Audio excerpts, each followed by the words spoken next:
এই কোরআনের বিরোধিতা করে এক শ্রেণীর মানুষ দেশ থেকে পালাতে বাধ্য হয়েছে। নতুন এক শ্রেণীর মানুষ আবার মুফতি আর মুহাদ্দিস সেজেছে।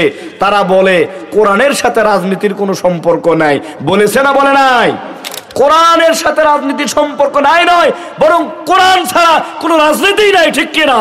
ভূমিকায় কোন সূরা তিলাওয়াত করেছি কেউ বলতে পারবেন? সূরাতুল আলহামদুলিল্লাহ। এই তো আপনারা মনোযোগী ছিলেন। লাহাব মানে হচ্ছে অগ্নি স্ফুলিঙ্গ। কোরআনুল কারীমের 114টি সূরার মধ্যে 111 নম্বর সূরা, মাত্র 5টা আয়াত রয়েছে। সূরাটা মক্কায় অবতীর্ণ।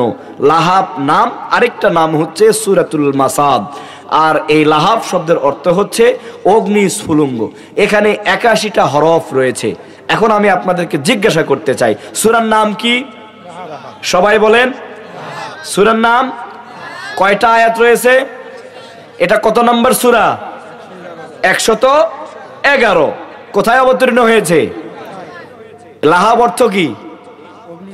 অগ্নি স্ফুলিঙ্গ। এতটুকু মনে থাকবে ইনশাআল্লাহ। এখানে হরফ রয়েছে 81টা। এই 81টা হরফ পাঠ করার সাথে সাথে, তিলাওয়াত করার সাথে সাথে আমাদের আমলনামায় 810টি নেকি দিয়েছেন কে? সন্দেহ আছে? না, বরং 810টি শুধু নয়, আমরা যেহেতু ব্যাখ্যা করব, আমরা যেহেতু অনুবাদ করব, গবেষণালব্ধ কথা বলবো। আল্লাহ রাসূল বলেছেন আরবির তিলাওয়াতের সাথে সাথে 10 নেকি, কিন্তু তাফসির, ব্যাখ্যা, অনুবাদ আর গবেষণা হলে এর সবটা আল্লাহ তাআলা কয়েক গুণ বৃদ্ধি করে দিবেন। বলেন সুবহানাল্লাহ। আসেন আমরা একটু সরল অনুবাদ বলে নিয়ে আলোচনার মধ্যে প্রবেশ করতে চাই। তাফসির করতে গেলে কমপক্ষে 5টা বিষয় দরকার। কয়টা? সবাই বলেন কয়টা? 1 নম্বর হচ্ছে সহিহ তিলাওয়াত। যে আয়াত থেকে বা সূরা থেকে কথা বলবেন আরবিতে এটা সুন্দর তিলাওয়াত করতে হবে। 2 নম্বর আপনার মাতৃভাষায় অনুবাদ, যে ভাষায় আপনি কথা বলেন। 3 নম্বরে শানে নুজুল বা নাজিল হওয়ার কারণ বা প্রেক্ষাপট, কোন কারণে কোন সময় আল্লাহ তাআলা এই আয়াতটা বা সূরাটা অবতীর্ণ করেছেন। 4 নম্বরে হচ্ছে যুগের আলোকে সঠিক ব্যাখ্যা, এখান থেকে ব্যাখ্যাটা কি, বিশ্লেষণটা কি, এটা দরকার। আর 5 নম্বরে হচ্ছে এই আয়াতগুলো অথবা এই সূরা থেকে শিক্ষাটা কি, যতটুকু কথা হলো কোন শিক্ষা গ্রহণ করা দরকার। এই 5টা বিষয়ে কথা না বললে তাফসিরের হক আদায় হবে না। আপনি চাইলে এই 5 থেকে 8, 10, 12 কয়েকটা পয়েন্ট আকারে বৃদ্ধি করে কথা বলতে পারবেন, তবে কমপক্ষে 5 পয়েন্টে আপনাকে অবশ্যই কথা বলতে হবে। আমরা তিলাওয়াত করেছি, আমরা মাতৃভাষায় অনুবাদ করে বাকি আলোচনায় প্রবেশ করতে চাই। আপনারা কি রাজি আছেন ভাই? রাজি আছেন? আল্লাহ রাব্বুল আলামিন বলেন তাব্বাত ইয়াদা আবি লাহাব ওয়া তাব। আবু লাহাবের 2টি হাত ধ্বংস হয়ে যাক এবং সে নিজেও ধ্বংস হোক। মা আগনা আনহু মালুহু ওয়া মা কাসাব। তার ধন সম্পদ ও আয় উপার্জন তার কোনো কাজে আসেনি। সায়াসলা নারন যাত লাহাব। বরং জ্বলন্ত অগ্নিকুণ্ড নিক্ষিপ্ত হবে, সে অচিরেই আগুনের লেলিহান শিখায় প্রবেশ করবে। ওয়া আমরাতুহু হাম্মালাতাল হাতাব। সাথে থাকবে জ্বালানি কাঠের বোঝা বহনকারী তার স্ত্রীও। ফি জিদিহা হাবলুম মিন মাসাদ। মনে হবে তাদের গলায় যেন খেজুর পাতার পাকানো শক্ত রশি জড়িয়ে আছে। বলেন নাউজুবিল্লাহ। আমরা সরল অনুবাদ করে নিলাম। এখন আমরা 3 নম্বর পয়েন্টে যেতে চাই। 3 নম্বর পয়েন্টের নাম কি কেউ বলতে পারবেন ভাই? কেউ বলতে পারবেন না? এখনই 5টা পয়েন্ট বললাম। তাফসির করার জন্য 5 পয়েন্টের 3 পয়েন্ট হচ্ছে শানে নুজুল বা প্রেক্ষাপট। আল্লাহ রাব্বুল আলামিন বিশ্ব নবীকে বললেন, নবী হে, এতদিন আপনি ইসলামের প্রাথমিক যুগে গোপনে গোপনে কালেমার প্রচার করেছেন। আপনি কোরআনের কথাগুলো গোপনে গোপনে মানুষের দ্বারে দ্বারে ঘুরে ঘুরে, জনে জনে ঘুরে ঘুরে, বাড়ি বাড়ি ঘুরে ঘুরে আপনি গোপনে গোপনে দাওয়াত দিয়েছেন। কিন্তু নবী, এখন আর গোপনে দাওয়াত দিলে হবে না, বরং এখন আপনাকে দাওয়াতটা প্রকাশ্যে দিতে হবে। ঘোষণা কার? আল্লাহ রাব্বুল আলামিন বিশ্ব নবীকে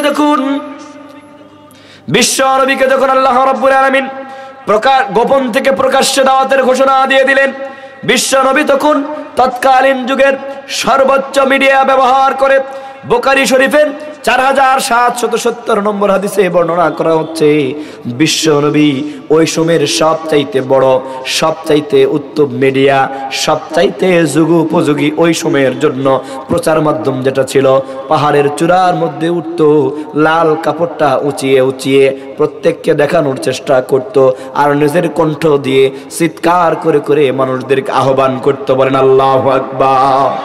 বিশ্ব নবী আল্লাহর পক্ষ থেকে নির্দেশ পাওয়ার সাথে সাথে সাফা পাহাড়ের চূড়ায় উঠলেন, আর চতুর্দিকে ওই লাল পতাকাটা, লাল কাপড়টা উঁচু করে ঘোরাতে লাগলেন, আর সাফা পাহাড়ের চূড়া থেকে উনি বলতে লাগলেন, ইয়া সাবাহা, ইয়া সাবাহা বলে বলে প্রত্যেককে আহ্বান করতে শুরু করে দিলেন।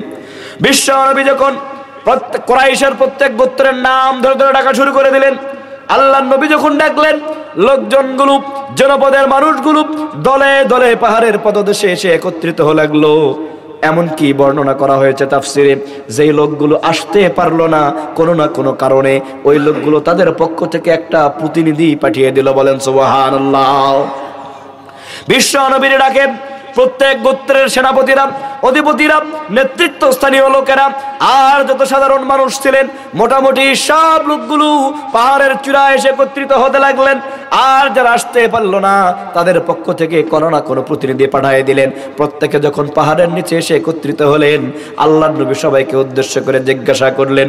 বিশ্ব নবী বললেন, আমার জনপদের মানুষেরা শোনো, আমি যদি তোমাদেরকে বলি পাহাড়ের ওই পার্শ্বে বিষধর জন্তু জানোয়ার রয়েছে, যারা যে কোনো সময়ে এই জনপদের মধ্যে প্রবেশ করে তোমাদের উপরে আক্রমণ করতে পারে, তোমাদের প্রাণনাশের মতো ক্ষতি হতে পারে।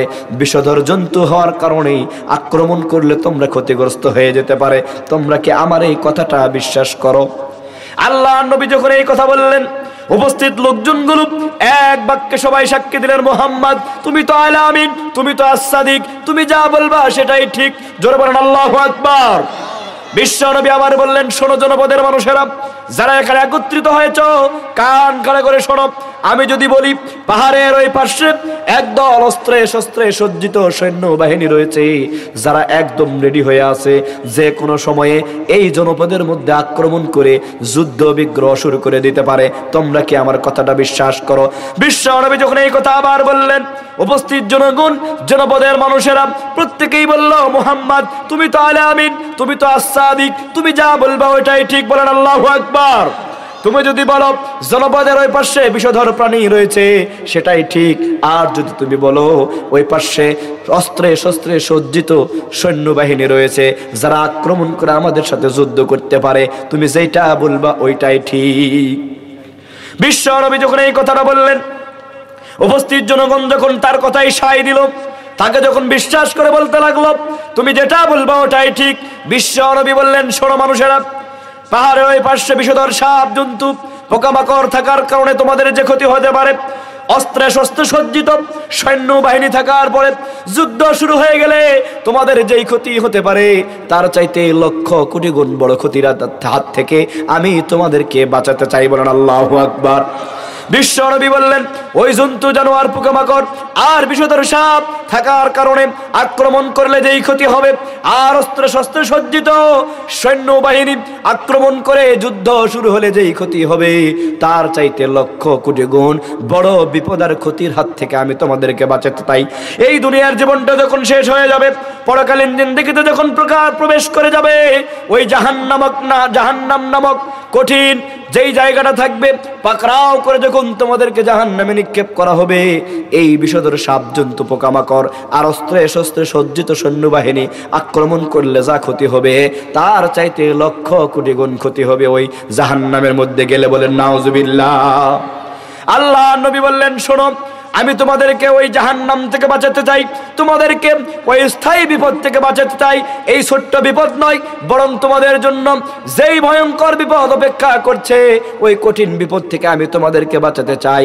ওই বিপদ থেকে যদি তোমরা বাঁচতে চাও, মূর্তি পূজা ছেড়ে দাও, ইহুদি ধর্ম ছেড়ে দাও, নাসারাত ধর্ম ছেড়ে দাও, হিন্দু ধর্ম ছেড়ে দাও, কাফির মুশরিকি ছেড়ে দাও, সব কিছু ছেড়ে দিয়ে ইসলামকে আঁকড়ে ধরো, কোরআনের কাছে চলে আসো, আমার সাথে সবাই ঘোষণা ঘোষণা দাও লা ইলাহা ইল্লাল্লাহু মুহাম্মাদুর রাসূলুল্লাহ সাল্লাল্লাহু আলাইহি ওয়াসাল্লাম।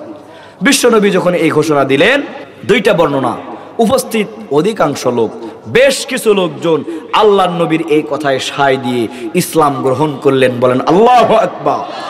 আর বেশ কিছু লোক আল্লাহর নবীর এই কথা না শুনে মন খারাপ করে মাথাটা নিচু করে কেউ দাঁড়িয়ে থাকলেন আর কেউ চলে যেতে থাকলেন। একজন লোক যিনি ছিলেন বিশ্ববাটপার, কি ছিলেন? কি ছিলেন? আমার সাথে বলেন, বিশ্ববাটপার কি ছিলেন? হয় ইসলাম গ্রহণ করেছে আর না হয় মাথা নিচু করে দাঁড়িয়ে থেকেছে কিংবা ফিরে চলে গিয়েছে।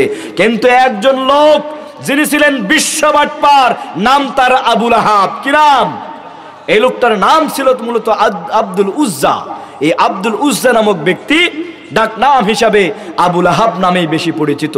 আবুল আহাব নামক এই লম্পট, এই বেয়াদব, এই বাটপার বিশ্ব নবীকে উদ্দেশ্য করে পাথর হাতে তুলে নিক্ষেপ করতে চাইলেন হত্যা করার জন্য, এবং বললেন, দাব্বাল্লাকা ইয়া মুহাম্মদ, মুহাম্মদ তুমি ধ্বংস হয়ে যাও, তোমার সব দিন ধ্বংস হয়ে যাক। এই ঠাট্টা মশকরা করার জন্যই কি আমাদেরকে তুমি ডেকেছো? বলেন নাউজুবিল্লাহ। আবুল আহাব যখন বিশ্বনবীকে হত্যা করার জন্য, আহত করার জন্য, নিহত করার উদ্দেশ্যে পাথর হাতে তুলে নিয়ে দাব্বাল্লাকা ইয়া মুহাম্মদ, মুহাম্মাদের হত্যা, মুহাম্মাদের ধ্বংস চাই, এই কথা বলে যখন পাথরটা নিক্ষেপ করার প্রস্তুতি নিয়েছেন, সাথে সাথে আল্লাহ রাব্বুল আলামিন সূরাতুল লাহাব অবতীর্ণ করে দিয়েছেন। বলেন আল্লাহু আকবার। আল্লাহ রাব্বুল আলামিন সাথে সাথে বলে দিলেন, তাব্বাত ইয়াদা আবি লাহাবি ওয়া তাব। ওই আবু লাহাব শোনো, আল্লাহর নবী ধ্বংস হবে না, বরং আমি আল্লাহর ঘোষণা, আবু লাহাব ধ্বংস হোক এবং তার হাত ধ্বংস হয়ে যাক ঘোষণা কার? শুধু ধ্বংস নয়, আল্লাহ তাআলা বললেন, মা আগনা আনহু মালুহু ওয়া মা কাসাব। এই আবু লাহাবের যত ধন সম্পদ আর যত সন্তান সন্ততি আছে, কোনো কিছুই তার কাজে আসবে না। সায়াসুলা নারুন যাতা লাহাব। এই লোকগুলো, এই সম্পদ আর এই সন্তান আর এই আবু লাহাব, এই সব লোকগুলো একত্রিত হয়ে জাহান্নামের অগ্নিকুণ্ডে নিক্ষিপ্ত হবে। বলেন নাউজুবিল্লাহ। ওয়া আমরাতুহু হাম্মালাতুল হাতাব। শুধু আবু লাহাব নয়, বরং ওই আবু লাহাবের সাথে তার ওই স্ত্রী উম্মে জামিল, ওই স্ত্রী নিজেও যে লাগানো খসানো কাজগুলো করেছে, ইসলামের যে বিরোধিতা করেছে, তার কারণে ওই আবু লাহাবের স্ত্রীকেও পাকড়াও করে অগ্নিকুণ্ডে নিক্ষেপ করা হবে। ফি জিদিহা হাবলুম মিন মাসাদ। এদের গলায় এক ধরনের শক্ত পাকানো রশি, চেন সিস্টেমের শক্ত এক ধরনের রশি বা খেজুর পাতার ডাল দিয়ে পাকানো রশি, এই রশিগুলো জাহান্নামের মধ্যে পেঁচিয়ে পেঁচিয়ে নিক্ষেপ করা হবে। বলেন নাউজুবিল্লাহ। মুহাম্মদ সাল্লাল্লাহু আলাইহি ওয়াসাল্লামের ধ্বংস চাইলেন কে? মুহাম্মাদের ধ্বংস চাইলেন কে? আবু লাহাব। আর আবু লাহাবের হাত, যে হাতে পাথর তুলেছে, ওই হাত এবং আবু লাহাবের জীবনকে ধ্বংস করে দেওয়ার প্রতিশ্রুতি দিলেন কে? আর জন্য বলেন কে? আমার প্রশ্ন হলো, আবু লাহাব নিজেই যদি ধ্বংস হয়ে যায়, তাহলে তার হাত ধ্বংস হোক, এইটা কি আলাদা করে বলার দরকার আছে? আছে? এই আমার ভাই মঞ্জুরুল ইসলাম, ওনাকে যদি এখান থেকে নামিয়ে দেওয়া হয়, আবার যদি বলা লাগে মঞ্জুর ভাই এখান থেকে নেমে যান, আপনার হাতও নামিয়ে নিয়ে যান, এটা কি কোনো কথা হলো? হ্যাঁ, পেঁয়াজ আছে না নাই? উনি নেমে গেলে তো ওনার হাতও নেমে যাবে। আল্লাহ তাআলা বললেন, তাব্বাত ইয়াদা আবি লাহাবি ওয়া তাব। ধ্বংস হোক আবু লাহাবের দুই হাত এবং সে নিজেও। তো হাত যদি ধ্বংস আলাদা করে করতে হয় আর নিজেই যদি ধ্বংস হয়, তাহলে হাত কি আর বাকি থাকে? থাকে না। কিন্তু এখানে বালাগাত মান্তিকের সুন্দর একটা স্পষ্ট ব্যাখ্যা আল্লাহ তাআলা দিয়েছেন। আরো একটা কথা, সেটা হচ্ছে নিচ থেকে উপর দিকে যদি ছুঁড়ে মারেন কোনো জিনিস, কয় হাত লাগে? দুই হাত দিয়ে বেশি দূরে দেওয়া যায়? দেওয়া যায়।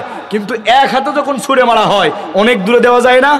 তাহলে মুহাম্মদ সাল্লাল্লাহু আলাইহি ওয়াসাল্লাম ছিলেন পাহাড়ের উপরে, আবু লাহাব নিচ থেকে পাথর তুলেছেন কয় হাত দিয়ে? এক হাত দিয়ে। এক হাত দিয়ে আল্লাহ আবু লাহাব পাথর তুললেন, উপর দিকে নিক্ষেপ করার চেষ্টা করলেন, কিন্তু আল্লাহ বললেন আবু লাহাবের দুই হাত ধ্বংস হয়ে যাক। অপরাধ করলো এক হাত, আল্লাহ ধ্বংস করলেন দুই হাত। অন্যায় হয়ে গেল না? হলো না? না, এখানে দুই ধরনের দুইটা কথা। আবু লাহাবের দুই হাত ধ্বংস হোক, এর মানে হলো আবু লাহাব যেই ব্যক্তি নিজে পাথর তুলে সরাসরি ইসলামের বিরোধিতা করে, কোরআনের বিরোধিতা করে, আল্লাহ নবীর বিরোধিতা করে নিজে যে হাতটা দিয়ে পাথরটা নিক্ষেপ করার চেষ্টা করেছেন ওই হাতটা ধ্বংস হয়ে যাক আর দুই হাত ধ্বংস হোক, মানে হলো বাকি যেই হাতটা থাকে আবুল আহাবদের কাজ, কথা, কার্যক্রম, দলীয় কাজ, সব কাজে যারা সহযোগিতা করেছে ওই হাতের লোকজনগুলো ধ্বংস হয়ে যাক। বলেন ঠিক কিনা? অর্থাৎ ডাইরেক্ট কোরআনের বিরোধিতা করেছে যারা, আবুল আহাবের ডান হাত তারা, আর ঘুরিয়ে ফিরিয়ে পেঁচিয়ে পেঁচিয়ে বিভিন্ন ভাবে সহযোগিতা করে আবুল আহাবদেরকে যারা সহযোগিতা করেছে ওই কোরআনের বিরুদ্ধে যারা সহযোগিতা করেছে আবুল আহাবের বাম হাত তারা। ঠিক কিনা? আল্লাহ বললেন আবুল আহাবের দুই হাতে ধ্বংস হয়ে যাক। যে বিরোধিতা করেছে আর যারা সহযোগিতা করেছে দুই শ্রেণীর হাতকে আল্লাহ তাআলা ধ্বংস করে দিতে চেয়েছেন। আর আবুল আহাব নিজেই ধ্বংস হয়ে যাক, তার মানে এই শুধু এই আবুল আহাব নয়, যুগ যুগ ধরে যত আবুল আহাবের আবির্ভাব ঘটবে প্রত্যেক আবুল আহাবের ধ্বংস চেয়েছেন কে? জোরে বলেন কে? এর নাম হচ্ছে আব্দুল উজ্জা।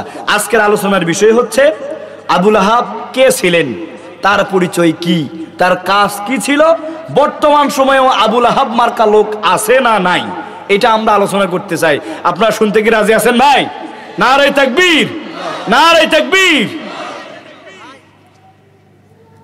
লোকটার নাম হলো আবুল আহাব, এটা হচ্ছে ডাক নাম, আর মূল নাম হচ্ছে আব্দুল উজ্জা। এই নামে তিনি বেশি পরিচিত ছিলেন না, আবুল আহাব নামেই বেশি পরিচিত ছিলেন। আল্লাহ তাআলা এই জন্য পরিচিতির কারণে আব্দুল উজ্জার ধ্বংস না আছে আবুল আহাবের ধ্বংস চেয়েছেন। আবুল আহাবের সাথে বিশ্বনবীর সম্পর্ক ছিল চারটা। জোরে বলেন কয়টা? এক নম্বর সম্পর্ক হচ্ছে নিজের আপন চাচা, দুই নম্বরে হচ্ছে প্রতিবেশী, তিন নম্বরে হচ্ছে বিয়াই, চার নম্বরে হচ্ছে জন্মে সবচাইতে বেশি খুশি। সম্পর্ক কয়টা? জোরে বলেন, কথা বলতে হবে, কয়টা? এক নম্বর সম্পর্কের নাম হচ্ছে আপন চাচা, দুই নম্বর সম্পর্কের নাম হচ্ছে প্রতিবেশী, মানে নিজের বাড়ির সাথেই বাড়ি, একই দেওয়াল, এই পাড় আর ওই পাড়। তিন নম্বরে হচ্ছে আবুল আহাবের আল্লাহ রাসূল ছিলেন ডবল বিয়াই, শুধু বিয়াই নয় ডবল বিয়াই।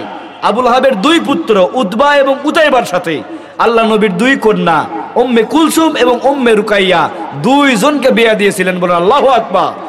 তাহলে আবুল আহাবের সাথে তিন নম্বর সম্পর্ক হচ্ছে ডবল বিয়াই, আর চার নম্বর সম্পর্কের নাম হচ্ছে জন্মে সব চাইতে বেশি যিনি খুশি হয়েছিলেন ওই লোকটার নাম হলো আবুল আহাব। আল্লাহ রাসূলের যখন জন্ম হলো তার দাস আবুল আহাবের এককৃত দাস দৌড়ে এসে খবর দিল, আবুল আহাব সাহেব, আমার মালিক মহাজন, আপনার ভাতিজা হয়েছে মুহাম্মদ। এইটা শুনে এমন খুশি হলো, শোনার সাথে সাথে বলল, যা, এত সুন্দর খবর তুই আমাকে দিলু, আজ থেকে তোকে আমি মুক্ত করে দিলাম, আজাদ করে দিলাম। তাহলে জন্মে খুশি না হলে কৃতদাসকে কেউ মুক্ত করে দেয়? তাহলে সম্পর্ক কয়টা? চারটা। এই চারটা সম্পর্ক থাকার পরেও আবুল আহাবের কথা, কাজ, কর্মসূচি কেমন ছিল, আর এই ধরনের আবুল আহাব মার্কা লোক এখন আছে না নাই, এইটা আমরা মিলিয়ে নিয়েই আমাদের আলোচনা শেষ করব ইনশাআল্লাহ। শুনবেন, বিশ্ব নবী সাল্লাল্লাহু আলাইহি ওয়াসাল্লাম ইসলামের প্রাথমিক যুগে মানুষের দ্বারে দ্বারে ঘুরে, জনে জনে ঘুরে, বাড়ি বাড়ি ঘুরে, হাজিদের ক্যাম্পগুলোতে ঘুরে ঘুরে যখন কালেমার প্রচারগুলো করতেন, ইসলামের প্রচার যখন করতেন, কোরআন থেকে যখন কথাগুলো মানুষের দ্বারে দ্বারে পৌঁছে দিতেন, সবার আগে সব চাইতে বেশি যিনি প্রতিবন্ধকতা তৈরি করেছিলেন এই লম্পটার বেয়াদবটার নাম হচ্ছে আবুল আহাব। কি নাম? কি নাম? এক নম্বর পরিচয় আবুল আহাবের। বিশ্বনবী যখন হাজিদের ক্যাম্পগুলোতে এগিয়ে গিয়ে দাওয়াত দিতেন, কোরআন প্রচার করতেন, ইসলামের কথা বলতেন, কোরআনের কথাগুলো বলতেন, কালেমার প্রচারগুলো যখন করতেন, এক নম্বরে যেই লোকটা বাধা দিয়েছিল ওই লোকটার নাম হচ্ছে আবুল আহাব। সুতরাং বুঝতে হবে, আজকেও যদি কোরআনের কথা বলার কারণে, কোরআনের রাস্তার জন্য, কোরআনের মাহফিলের জন্য, কোরআনওয়ালাদের কর্মীদের কাজে যারা বাধা দিবে, ওই আবুল আহাব আর এই আবুল আহাবের মধ্যে কোনো পার্থক্য নাই। বলেন ঠিক কিনা?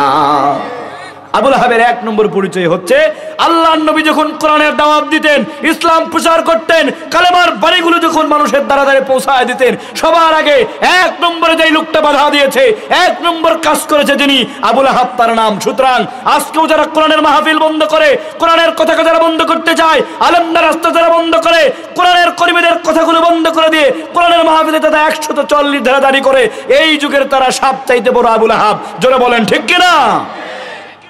তাহলে 1 নম্বর পরিচয় কি?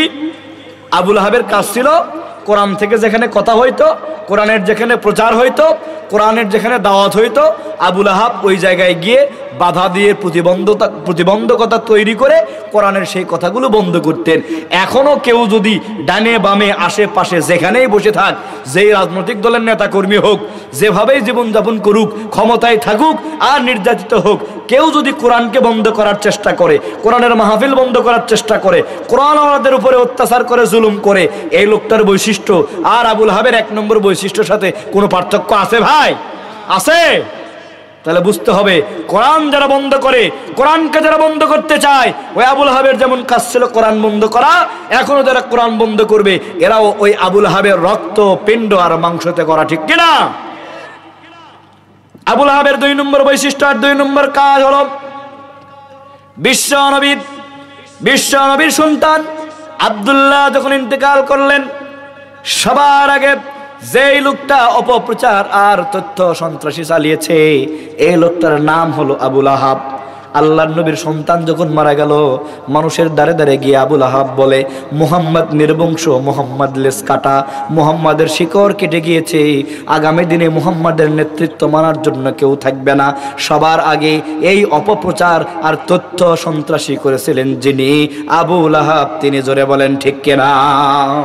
সুতরাং আবুল আহাবের 2 নম্বর কাজ আর 2 নম্বর বৈশিষ্ট্য হচ্ছে ইসলাম, কোরআন আর আল্লাহর নবীর বিরুদ্ধে অপপ্রচার আর তথ্য সন্ত্রাসী চালানো। ঠিক কিনা?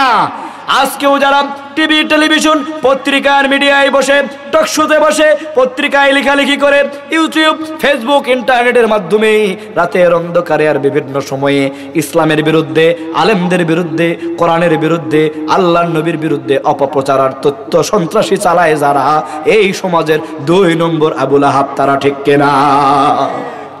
আল্লাহর নবীর সন্তান ইন্তেকাল করলেন, আবুল আহাব প্রত্যেকের বাড়ি বাড়ি গিয়ে জনে জনে গিয়ে বলতে শুরু করে দিলেন, মুহাম্মাদের লেস কাটা, নির্বংশ। মুহাম্মাদ কি হয়েছে? একেবারে দুর্বল হয়ে গেল, তার ছেলে মারা গিয়েছে, তার অনুসরণ করার জন্য দুনিয়ায় কেউ থাকবে না। এই কথাগুলো বলে বলে অপপ্রচার আর তথ্য সন্ত্রাসী চালিয়েছিলেন। আজকেও দেখবেন 71 টিভি, 72 টিভি থেকে শুরু করে যত ধরনের টেলিভিশন আছে, গত 15 বছর ইসলামের বিরুদ্ধে ওই হাসান মাহমুদ, হাসানুল হক ইনু আর ফারজানা রূপার মতো মানুষগুলো যারা টিভি, টেলিভিশন, পত্রিকায় বসে বসে ইসলামের বিরুদ্ধে যারা তথ্য সন্ত্রাসী চালিয়েছে, আলেমদের বিরুদ্ধে যারা অপপ্রচার চালিয়েছে, এই সমাজের 2 নম্বর আবুল আহাব তারা। ঠিক কিনা? তাহলে ওদের কাজ আর এদের কাজের মধ্যে মিল আছে না নাই? আছে না নাই? আবুল আহাবের 3 নম্বর কাজ আর 3 নম্বর বৈশিষ্ট্য হলো, আল্লাহর নবী যখন কোরআনের কথাগুলো মানুষের দ্বারা দ্বারা তুলে ধরতেন, বিশ্ব নবী যখন ইসলামের প্রচারের জন্য কাজ করে যেতেন, কালেমার বাণী যখন মানুষের দ্বারে দ্বারে পৌঁছাইতেন, আবুল আহাব এবং তার সঙ্গী সাথীরা তখন বিশ্ব নবীর বাড়ির সামনে বেড়া দিয়ে দিতেন, ময়লা আবর্জনা ফেলতেন, মলমূত্র ত্যাগ করতেন। এমনকি বিশ্ব নবী যখন নামাজের সেজদায় ছিলেন, আবুল আহাব তার স্ত্রী এবং সাঙ্গ পাঙ্গ সহ বিভিন্ন সময়ে বিশ্ব নবীর সেজদারত অবস্থায় তার মাথার উপরে, ঘাড়ের উপরে উটের ময়লা আর নারী ভুরু দিয়েছিলেন। বলেন নাউজুবিল্লাহ। সেকালের আবুল আহাবরা বিশ্বনবীর কাজ বন্ধ করার জন্য, কোরআনকে স্তব্ধ করার জন্য, ইসলামের প্রচারকে আটকানোর জন্য নবীর বাড়ির সামনে বেড়া দিয়েছেন, ময়লা আবর্জনা ফেলেছেন, মলমূত্র ত্যাগ করেছেন, আর সুযোগ পাইলেই নবীর মাথার ঘাড়ের উপরে ময়লা আর নাড়ি ভুড়ি চাপিয়েছেন। ঠিক কিনা? আর বর্তমান সময়ের আবুল আহাবরা আল্লাহর নবীর ওয়ারিস যারা, এই আলেমদের নামে মিথ্যা মামলা চাপায়। জোরে বলেন ঠিক কিনা? ওরা চাপায় তো অ্যানালগ পদ্ধতিতে নারী ভুড়ি, ময়লা আবর্জনা, মলমূত্র, আর এরা চাপায় ডিজিটাল পদ্ধতিতে মিথ্যা মামলা। আছে না নাই? হাজী সাহেব মক্কায়, মামলা হয় বাংলায়। আছে না নাই? আছে না নাই? হাজী সাহেব 5 বছর আগে চলে গিয়েছেন কবরে, মামলা হয় 5 বছর পরে উপরে, ঠিক কিনা? আমি কি মিথ্যা বলতেছি? খুব বেশি দিন আগের ঘটনা নয়।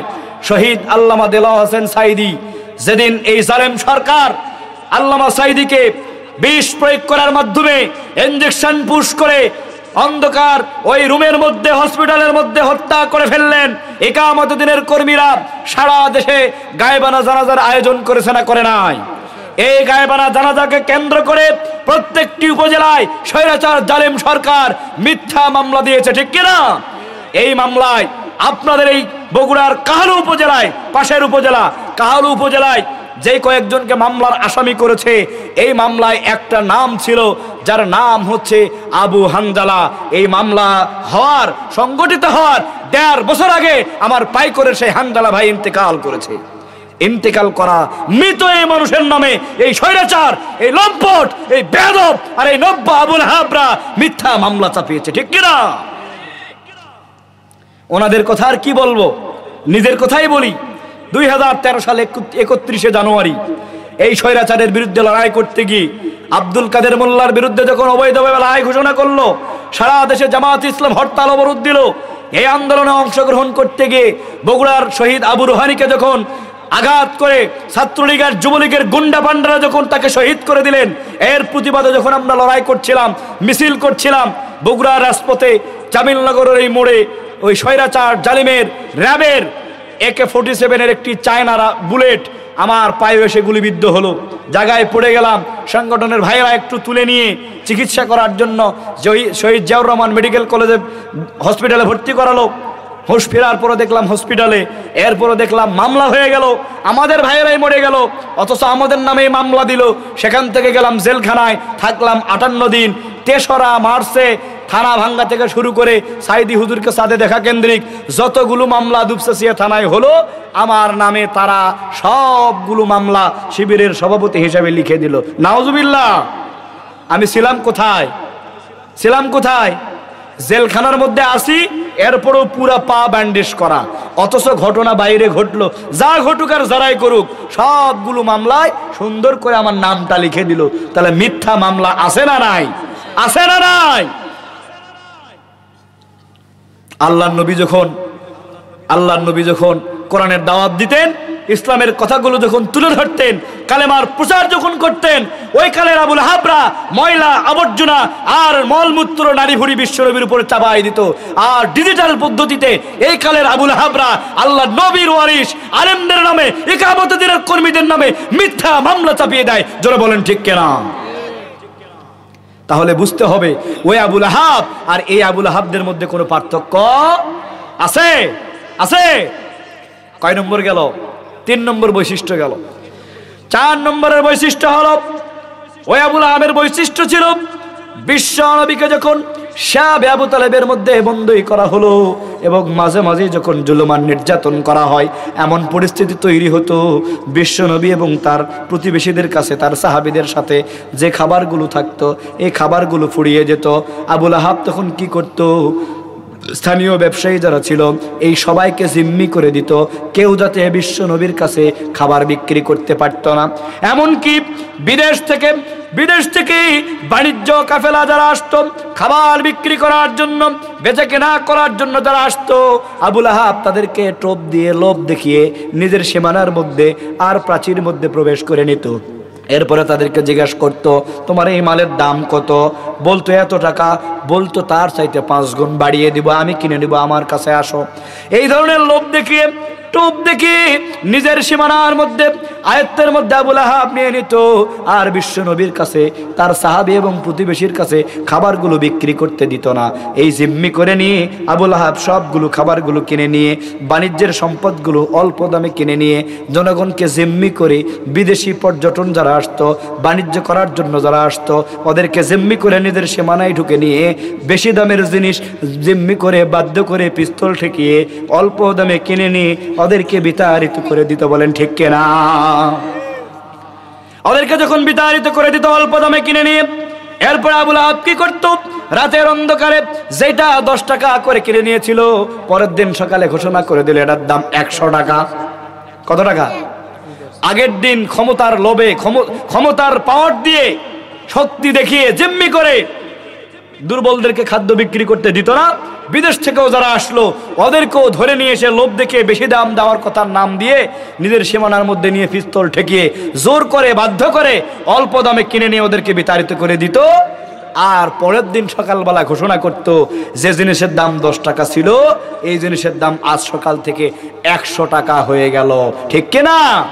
তার মানে সেই কালের আবুল আহাবরা জনগণকে জিম্মি করে দ্রব্য মূল্যের দাম বৃদ্ধি করত। ঠিক কিনা?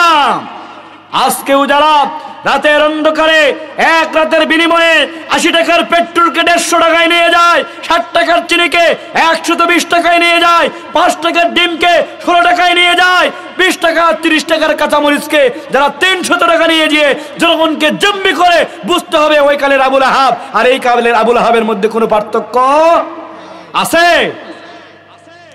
ওই আবুল আহাব কি করত? মানুষদেরকে জিম্মি করে ক্ষমতা দেখিয়ে, দাপট দেখিয়ে, অস্ত্র ধরে কম টাকায় কিনে নিয়ে নিজের কাছে মজুত করে নিয়ে দামটা চড়া মূল্যে বিক্রি করে দিয়ে দ্রব্যমূল্যের দাম বৃদ্ধি করে দিত।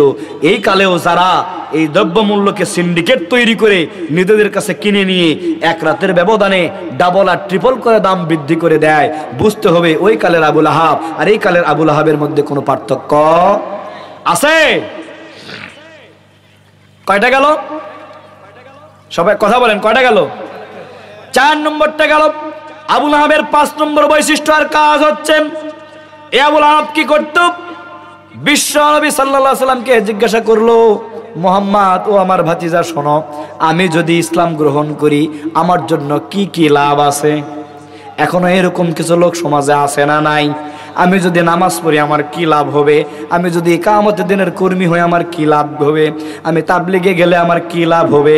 আমি জামাত ইসলাম করলে আমার কি লাভ হবে? খোঁজে কি খোঁজে না?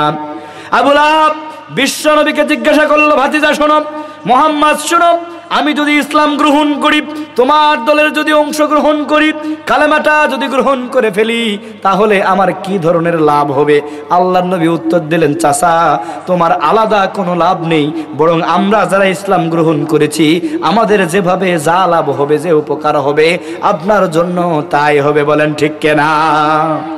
আবুল আহাব বলল, শোনো ভাতিজা, এরকম কথা বললে হবে না। দেখো আমি এখানকার অর্থমন্ত্রী, আমি অনেক পাওয়ারফুল লোক, আমার নেতৃত্বের একটা প্রভাব রয়েছে, আমার অনেক সম্পদ রয়েছে। ওই বেলালের মতো নিষ্ঠুর কাঙ্গাল ইসলাম গ্রহণ করে যে মর্যাদা পাবে, আর আমি অর্থমন্ত্রী, আমার সম্পদ বেশি, আমি বড় নেতা, আমি ইসলাম গ্রহণ করার পরে যদি একই সুযোগ সুবিধা হয় তাহলে ওই ইসলামের মধ্যে আমরা নাই। আবুল আহাব বলে দিল, বেলালের মতো লোকেরা ইসলাম গ্রহণ করার পরে যে সুযোগ সুবিধা, আর আমি আবুল আহাব অর্থমন্ত্রী, টাকা পয়সা বেশি, এরপরে আমি নেতা মানুষ, আমি ইসলাম গ্রহণ করার পরে যদি একই সমান মান মর্যাদা হয় তাহলে ওই ইসলাম আমি গ্রহণ করতে রাজি। আপনাদের কাছে জানতে চাই, এই ধরনের লোক বর্তমান সমাজে আছে না নাই? সামান্য কিছু লোভে টাকা, সম্পদ আর একটু নিরাপদে থাকার জন্য ইসলামী আন্দোলনের কর্মী হয় না যারা, সুযোগ সুবিধা খুঁজে বাতিলদের সাথে হাঁটা চলা করে যারা, এই লোক আর ওই আবুল আহাবের মধ্যে কোনো পার্থক্য আছে? ওরা দেখবেন মাঝে মাঝে নামাজও পড়ে, মাথায় একটু টুপিও দেয়, দাড়িও রাখে এত বড়, একটু খেলাল করে, মেসওয়াক করে, সুবহানাল্লাহ আলহামদুলিল্লাহ তাসবিহ আর জিকিরও করে, আর মাঝে মধ্যে বলে তোমাদেরকে এত মারে কেন, আমাদেরকে তো মারে না। আছে না নাই? ইসলাম গ্রহণ করলে, ইকামতের দিনের আন্দোলন করলে, কোরআনের কথাগুলো সঠিকভাবে তুলে ধরলে আবুল আহাব এবং তার বংশধরেরা একটু জুলুম করবে, নির্যাতন করবে, মামলা দিবে, ক্রসফায়ার দিবে, ফাঁসিতে ঝুলাবে, এরপরে আয়না ঘরে নির্যাতন করতে পারে। এই সামান্য ভয়ে, বিপদের ভয়ে শঙ্কা করে দুনিয়ার সামান্য কিছু লাভ, তোহফা, হাদিয়া আর তোমার খাওয়ার ধান্দায় একটু নিরাপদ জীবন পরিচালনা করার জন্য, স্বার্থের জন্য ইকামতের দিনে অংশগ্রহণ করে না যারা, ওই আবুল আহাব আর এই আবুল আহাবের মধ্যে কোনো পার্থক্য খুঁজে পাওয়া যায়? সুতরাং বুঝতে হবে, নিজের স্বার্থের জন্য ইকামতের দিনের কাজ যারা দুর্বলভাবে করে অথবা করেই না, বুঝতে হবে এই লোক আর আবুল আহাবের মধ্যে কোনো পার্থক্য ওই আবুল আহাব ইসলাম গ্রহণ করেনি স্বার্থের কারণে, যে আমি এত বড় নেতা, আমার এত টাকা, আমার এত ক্ষমতা, আমি অর্থমন্ত্রী, আমি ইসলাম গ্রহণ করলে যেই ক্ষমতা, যেই মান মর্যাদা, আর বেলালের মতো কৃতদাস গ্রহণ করলে একই মান মর্যাদা, আমি আমার স্বার্থ ঠিক থাকলো না, আমি সুতরাং ইসলাম গ্রহণ করলাম না। আজকেও যদি কেউ মনে করে এমপি হতে পারবো না, নেতা হতে পারবো না, চেয়ারম্যান হতে পারবো না, আবার মামলা হামলা করে জেলখানা জরিমানা হয়ে যাবে, ওই ইসলামের মধ্যে আমি নাই। বুঝতে হবে এই লোক আর ওই আবুল আহাবের মধ্যে কোনো পার্থক্য আছে? কয়টা গেল? 6 নম্বরের বৈশিষ্ট্য। 6 নম্বরের বৈশিষ্ট্য হলো আবুল আহাবের 6 নম্বরের কাজ হলো বিশ্ব নবী যখন কোরআনুল কারীমের কথাগুলো প্রচার করতেন, বিশ্ব নবী যখন ইসলামের দাওয়াতগুলো মানুষের কাছে তুলে ধরতেন, কালেমার বাণীটাকে পথ পথ করে উনানোর জন্য যখন ইকামতের দিনের কাজ বিশ্ব নবী করেছেন, ওই সময়ে আবুল আহাব এবং তার বংশধররা সবচাইতে বড় যেই ক্ষতিটা করেছিল সেটা হলো আল্লাহর নবীর শরীর থেকে তারা রক্ত ঝরিয়েছে। বলেন ঠিক কিনা?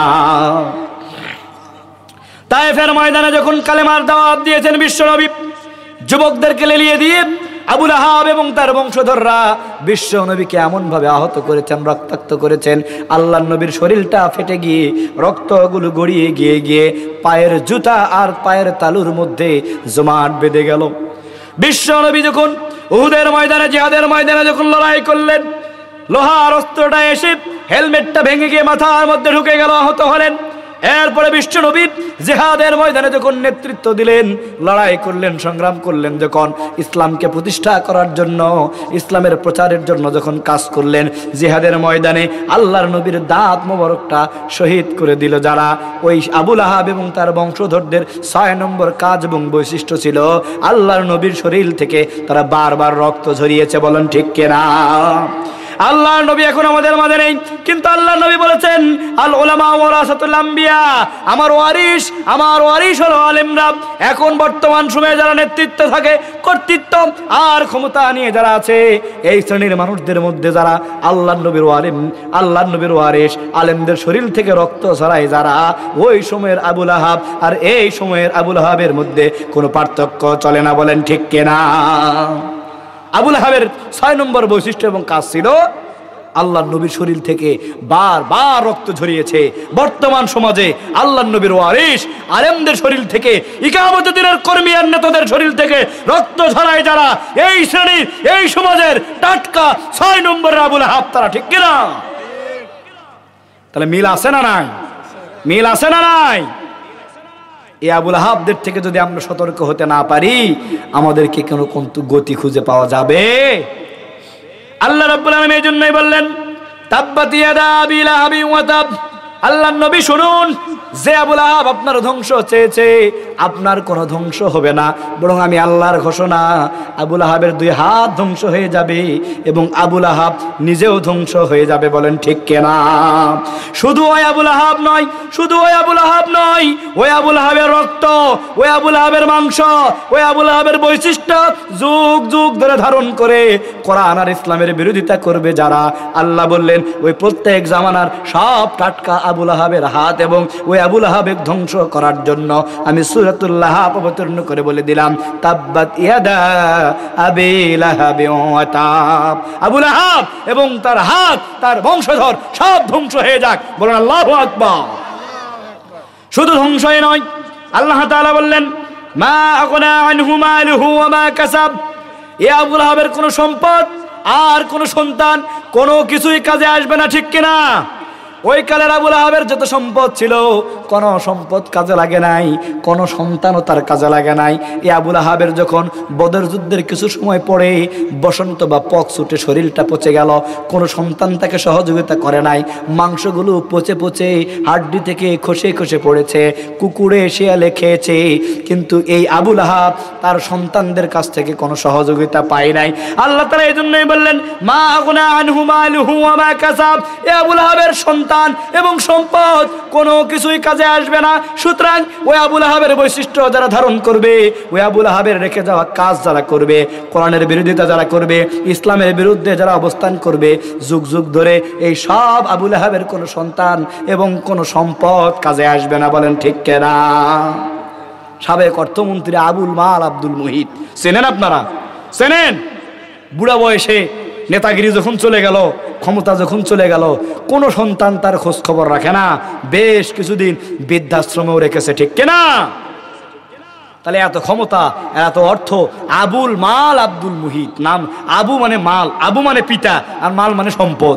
খালি সম্পদওয়ালা লয়, করছে টাকাওয়ালার বাপ। কি নাম?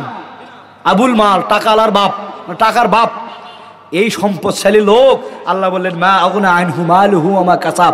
ওই আবুল আহাবের বৈশিষ্ট্যের সাথে মিল থাকার কারণে ওর সম্পদ আর সন্তান যেমন কাজে লাগেনি, এর সন্তান আর সম্পদও কাজে লাগেনি। কোন সন্তান তার খোঁজ খবর রাখেনি, বৃদ্ধাশ্রমে পচে পচে মরছে, বলেন ঠিক কিনা? এরপরে একজন ছিলেন দরবেশ বাবা, এই তো কিছুদিন পূর্বে, ১.৫ হাত দাড়ি। ওরে বাবা, দেখলে মনে হয় এই মুহূর্তে জান্নাত থেকে পালিয়ে এসেছেন, ঠিক কিনা? এই দরবেশ বাবা বাংলাদেশের যে পদ্মা সেতু করলো উন্নয়নের নামে, উন্নয়নের ভাঙ্গা ক্যাসেট বাজিয়ে দেশের সম্পদ বিদেশে পাচার করে বেগমপাড়া তৈরি করে একটা পদ্মা সেতু যারা করলো, একমাত্র এই দরবেশ বাবা সালমান এফ রহমান যত টাকা দেশের নষ্ট করেছেন, এইটা দিয়ে ৩৬টা পদ্মা সেতু তৈরি করা যেত, বলেন নাউজুবিল্লাহ। এই সালমান এফ রহমান এত টাকার মালিক, ক্ষমতা যেদিন চলে গেল, ডুবন্ত নৌকায় চড়ে সফান সফা হয়ে দাড়িগুলোকে কেটে সেটে ডুবন্ত নৌকার মধ্যে চড়ে চলে যাচ্ছে। আনিসুল হককে যখন পুলিশ গ্রেপ্তার করলো, প্রশাসন গ্রেপ্তার করলো, বলে আমাকে একা ধরবেন, ওকে ধরবেন না। কইটা কে? কইটা তো দরবেশ বাবা সালমান এফ রহমান। এরকম করে তাকাইছে। একটা ছবি ভাইরাল হয়েছিল, আপনারা দেখেছেন কিনা? ওই প্রশাসনের লোকটা এরকম করে তাকাইছে। কিরে, দরবেশ বাবা সালমান এফ রহমান, ১.৫ হাত দাড়ি, সাদা ধবধবা, মনে হয় ফেরেশতার মতো লোক, জান্নাত থেকে পালিয়ে যাচ্ছে। কই, তা তো দেখা যায় না। তাকায় দেখে না, ওইটাই সেই দরবেশ বাবা যারা এতদিন বলতো জামাত ইসলাম এবং ইসলামী আন্দোলনের লোকেরা ধর্মের নামে রাজনীতি করত। এই কথা যারা বলতো, ক্ষমতা পাল্টানোর পরে ধর্মীয় জিনিস, এই ১.৫ হাত পরিমাণের লম্বা দাড়িকে, সাদা ধবধবে দাড়িকে কেটে সপ্পা করে যারা পালানোর চেষ্টা করে, ধর্মের রাজনীতি তারা করে না, আমরা করি। জোরে বলেন। সপ্পা করে দিয়ে আর দেখা যায় না। সম্পদ ছিল, অর্থ ছিল, সন্তান ছিল, কোনো কিছু কাজে লেগেছে? কেন লাগে নাই? মা আগুনা আনহু মালুহু ওয়া মা কাসাব। ওই আবুল আহাবের কোন সন্তান আর সম্পদ কাজে লাগে নাই। আবুল আহাবের বৈশিষ্ট্য আর কর্মকাণ্ড যুগ যুগ ধরে যারা পরিচালনা করবে, কোন আবুল আহাবের সম্পদ আর কোন সন্তান কাজে লাগবে? আল্লাহ তাআলা বললেন সায়াসলা নারুন যাতাল লাহাব। এ আবুল আহাব এবং তাদের বংশ আর এই বৈশিষ্ট্যের লোকজনদেরকে আমরা কি করব? ধরে ধরে অগ্নিকুণ্ডে, অগ্নি স্ফুলিঙ্গের মধ্যে, জাহান্নামের মধ্যে নিক্ষেপ করে দিব, বলেন নাউজুবিল্লাহ। ওই জাহান্নামটা অত্যন্ত ভয়ঙ্কর জায়গা, যেই জাহান্নামে সব চাইতে বেশি, সব চাইতে কম যে লোকটাকে শাস্তি দেওয়া হবে, এই লোকটা, তার নাম হবে আবু তালিব। উনিও ছিলেন রাসূল সাল্লাল্লাহু আলাইহি ওয়াসাল্লামের একজন চাচা। এই লোকটা বিশ্বনবীকে সবচাইতে বেশি আদর করত, যত্ন করত, মহব্বত করত। শত্রু বাহিনী আক্রমণ করে বিশ্বনবীকে যাতে আহত এবং নিহত না করতে পারেন, রাতের পরে যা রাত জেগে থেকে পাহারা দিয়েছেন যিনি, আবু তালেব তিনি। ধরে বলেন ঠিক কিনা? কিন্তু এই আবু তালেব ইসলামটা গ্রহণ করে নাই, বিশ্বনবীর প্রচার করা কালেমাটা কবুল করে নাই, কোরআনের কথাগুলো মেনে নেন নাই, শুধুমাত্র বিশ্বনবীকে ভালোবেসেছেন। আল্লাহ রাব্বুল আলামিন বলেন, বিশ্বনবীকে ভালোবাসার কারণে আমি আবু তালিবকে জাহান্নামের সবচাইতে কম শাস্তি দিব। জাহান্নামের সেই সবচাইতে সেই কম শাস্তিটা কেমন হবে? এই আবু তালিবের পায়ে এক ধরনের জুতা বা স্যান্ডেল পরিহিত করে দেওয়া হবে। পায়ের মধ্যে জুতা থাকার পরে এই আবু তালেবের জুতাটা এমন উত্তপ্ত হবে, পায়ের জুতার তাপের কারণে শরীরের হাড় হাড্ডি আর মাংসগুলো উত্তপ্ত করে খসে পড়তে পড়তে মাথার মগজটা টকবক টকবক করে গুলে পড়ে যাবে, বলেন নাউজুবিল্লাহ। একবার চোখটা বন্ধ করেন, নিজেকে একবার কল্পনা করেন, ওই আবুল আহাব তার রেখে যাওয়া কাজ আর তার বৈশিষ্ট্য আর তার কর্মকাণ্ড, ওই আবুল আহাবের রাজনৈতিক কর্মসূচি, আবুল আহাবের বৈশিষ্ট্য আপনার মধ্যে যদি থাকে, আর আপনি যদি ওই জাহান্নামে চলে যান, আর আপনার পায়ে যদি এক ধরনের জুতা পরানো হয়, যে জুতার পায়ের তাপের কারণে মাথার মগজটা টকবক টকবক করে গলে পড়ে যায়, একবার চক্ষুটা বন্ধ করে একবার কল্পনা করেন আপনার আমার পরিস্থিতি সেদিন কেমন হতে পারে। আল্লাহ তাআলা বললেন সায়াসলা নারুন যাতা লাহাব, আবুল আহাব এবং তার বংশধর তার বৈশিষ্ট্য যারা পালন করবে, তার রেখে যাওয়া কাজে যারা সহযোগিতা করবে, কোরআনের বিরুদ্ধে যারা চলে যাবে, ইসলামের বিরুদ্ধে যারা চলে যাবে, ওই আবুল আহাব এবং তার বংশধরকে আমি ধরে পাকড়াও করে আগুনের লেলিহান শিকার মধ্যে জাহান্নামের মধ্যে নিক্ষেপ করে দেব। বলেন নাউজুবিল্লাহ। এরপর আল্লাহ তাআলা বললেন ওয়া আমরাতুহু হাম্মালাতাল হাতাব, শুধু আবুল আহাব নয়, বরং আবুল আহাবকে যারা সহযোগিতা করেছে, ডান হাত দিয়ে বাম হাত দিয়ে তথ্য দিয়ে বিভিন্নভাবে যারা সহযোগিতা করেছে, আবুল আহাবের কাজে যারা আঞ্জাম দিয়েছে, আবুল আহাবরা যখন বারবার ক্ষমতায় যেত আর আলেমদের নামে মামলা দিয়ে জেলখানায় জরিমানায় রিমান্ডে কসফায়ারে আয়না করে যারা নির্যাতন করত, ওই আবুল আহাবকে যারা সহযোগিতা করেছিল, আল্লাহ তাআলা বলেন ওয়া আমরাতুহু হাম্মালাতুল হাতাব, ওই আবুল আহাব এবং তার সহযোগী তার স্ত্রীর বৈশিষ্ট্য যারা বহন করত, প্রত্যেকের জন্যই আমি অগ্নিকুণ্ডের ব্যবস্থা করেছি। বলেন আল্লাহু আকবার। নারে তাকবীর, নারে তাকবীর। প্রধান বক্তার আগমন, প্রধান বক্তার আগমন হৃদয়বাসীর পক্ষ থেকে নারে তাকবীর। আমার ভাই মাওলানা আহসানুল্লাহ জিহাদি এসে গেছেন, যথাসময়ে উনি আপনাদের সামনে বক্তব্য রাখবেন ইনশাআল্লাহ। আমার আর অল্প কিছু কথা আছে, আমি বলেই শেষ করে দিচ্ছি। আল্লাহ তাআলা বললেন ফি জিদিহা হাবলুম মিন মাসাদ, এ আবুল আহাব এবং তার বংশধরকে, তার স্ত্রী, তার কাজে যারা সহযোগিতা করেছে, আমি এদেরকে কি করব? এক ধরনের শক্ত পাকানো রশি দিয়ে পেঁচিয়ে পেঁচিয়ে, যেই রশিগুলো চেইনের মতো থাকবে, চেন দেখেছেন না আপনারা, একটার মধ্যে একটা ঢুকানো থাকে, আরেকটার মধ্যে আরেকটা ঢুকানো থাকে, এরকম করে লম্বা করা হয়। অনেক সময় বড় গাড়ি যখন বিপদে পড়ে আরেক গাড়ি এনে টেনে নেওয়ার জন্য যেটা লাগে ওইটার নাম কি?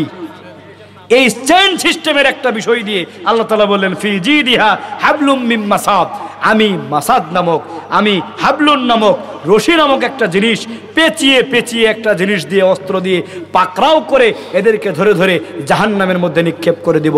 বলেন নাউজুবিল্লাহ। বিপদ আছে না নাই? বিপদ আছে না নাই? তাহলে এই আবুল আহাব যেই ধরনের কাজ করেছে, আর এই আবুল আহাবের যেই ধরনের বৈশিষ্ট্য ছিল, ওই আবুল আহাবের রেখে যাওয়া কাজে আমরা যদি সহযোগিতা করি, আমাদের কপালেও ধ্বংস আছে না নাই? আছে না নাই? আবুল আহাবের পক্ষে থাকবেন নাকি মুহাম্মদ সাল্লাল্লাহু আলাইহি ওয়াসাল্লামের পক্ষে থাকবেন? আবুল আহাবের পক্ষে? কারা কারা মুহাম্মদ সাল্লাল্লাহু আলাইহি ওয়াসাল্লামের পক্ষে থাকতে চান? হাত তুলে আমার আল্লাহকে একটু দেখায় দেন। নারে তাকবীর, নারে তাকবীর।